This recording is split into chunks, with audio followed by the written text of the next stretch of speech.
Penguin Random House Audio presents Becoming Yourself, Teachings on the Zen Way of Life by Shunryu Suzuki. Selected and edited by Jiryu Ruchman Byler and Sojun Mel Weitzman. With an introduction by Jiryu Ruchman Byler. Read for you by Hosho Peter Coyote. Note to listeners: this audiobook contains clips of original remastered audio from some of Shunryu Suzuki's lectures that were the basis for this book, as well as a bonus PDF with supplemental material. The point is to learn how to be yourself, how to be a person in the way that a stone is completely a stone. Becoming yourself. The teachings of Shunryu Suzuki Roshi can all be seen as pointing to one thing: the practice of becoming yourself. This may need some explanation.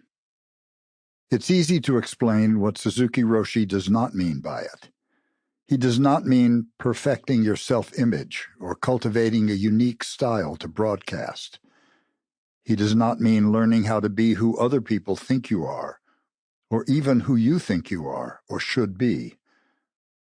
He does not mean trying to get a handle on who you are. Don't try to figure out who you are. It is harder to explain exactly what Suzuki Roshi does mean by it. This is because becoming yourself is not meant to be understood as an idea.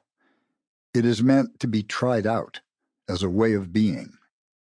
Becoming yourself is not a concept to master or a state to achieve. It is an ongoing, embodied practice in the middle of our ordinary daily life. Instead of offering an explanation for us to think about, again and again Suzuki Roshi points to a practice for us to do. Becoming yourself, he says, is the practice of just to sit. Our way of sitting is for you to become yourself. Just to be yourself is what is meant by just to sit. Just to sit is a practice of wholeheartedly being as you are, moment after moment, no matter what is happening.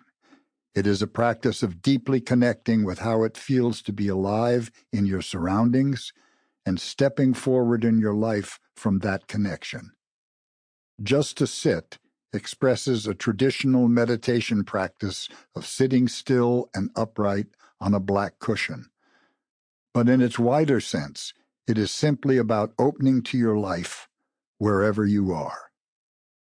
If you are in the woods, Suzuki Roshi teaches just to sit is to appreciate the feeling of the woods. If you're in the kitchen or in the car, just to sit, or becoming yourself, is to appreciate the feeling of the kitchen or the car. If you're happy, it is to appreciate the feeling of happiness. If you're struggling, it is to appreciate and make room for the actual feeling of being alive with that struggle. In Suzuki Roshi's teaching, practicing in this way is immeasurably valuable, not just because it opens us to more ease, joy, wholeness, and love in our lives, though indeed it does all of those things. This practice of becoming yourself also has value because the Bodhisattva precepts, or the Buddhist ethical principles of compassionate, beneficial action, flow naturally and directly from it. It points the way to a life of true care and non-harming that is grounded not on allegiance to a rigid ideology or fixed moral code, but on ongoing, authentic contact with our innately loving and connected heart. To be yourself is the way to keep the precepts. Suzuki Roshi. When Shunryu Suzuki, a 55-year-old Zen Buddhist priest, stepped off of the airplane in San Francisco in May of 1959, bald-headed and in robes, freshly arrived to care for a Japanese-American Zen congregation. Buddhism had been in the West for many decades, but had not yet permeated mainstream culture. The teachings of his contemporaries, like His Holiness the Dalai Lama and Thich Nhat Hanh, who would eventually become recognized alongside him as global Buddhist giants, were still little known to the West, where in general Buddhism, mindfulness, Zen, and the like were largely unfamiliar outside of universities and Asian immigrant communities. No one could know on the day he touched down in San Francisco how much that was to change, and how profound the mark that this humble Zen priest, though he would have only 12 short years left, would leave on the cultural landscape. Shunryu Suzuki, whose students would later affectionately call Roshi, meaning venerable old teacher, was born in 1904, the son of a Zen priest, and was raised in poverty in his father's temple. At the age of 11, he left his home temple to train with his first master, and at the age of 13, he was ordained as a priest, becoming an 89th generation descendant of Shakyamuni Buddha. Eventually, he would train with leading Zen teachers of his day and in both of the principal monasteries of his sect, as well as assume the abbacy of his master's temple.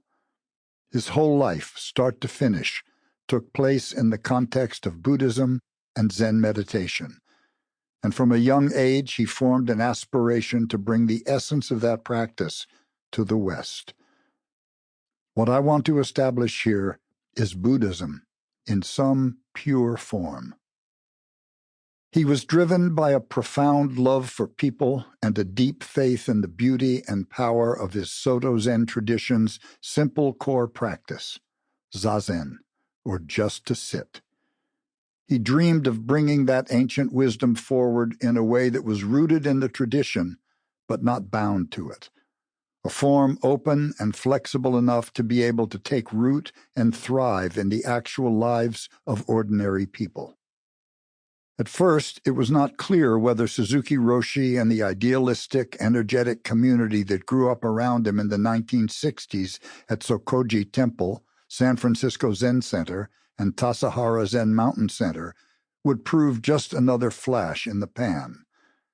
It was certainly possible that history would show him to be merely another spiritual teacher among the many of that era who were trying on new modes of thinking, worshiping, and being, and that his centers might in the end be just more communes among the countless others that dispersed as quickly as they came. Time has proven, though, that what Suzuki Roshi brought was in fact very different. The spiritual fads and utopian communities that rose in the United States in those years have mostly come and gone. But Suzuki Roshi's lineage of Zen practice and the Zen centers he founded have taken deep root and continue to grow stronger and wider across the West. His teaching and way of practice has thrived despite cultural shifts because it points to something deep and universal, sinking far below the waves of social changes. Since it is just about being a human being, about coming to life or becoming yourself, there is no place it cannot be a transformative teaching, and no time it can lose relevance.